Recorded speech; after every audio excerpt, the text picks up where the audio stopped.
Kejadian ribut melanda Pantai Geting di Tumpat Kelantan petang semalam menyebabkan pengusaha khidmat sewaan kanopi kerugian kira-kira RM150,000.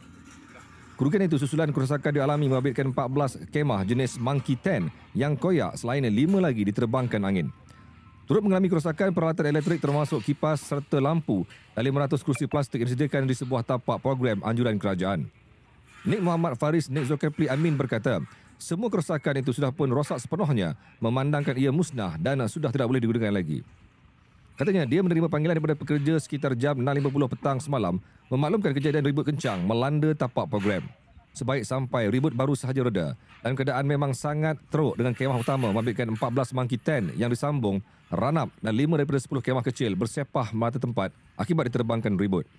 Kejadian ribut kencang bersama hujan lebat yang berlaku lebih setengah jam semalam menyebabkan pengunjung di Pantai Geting bertempiaran lari menyelamatkan diri dan situasi semakin cemas apabila banyak objek termasuk kemah berterbangan.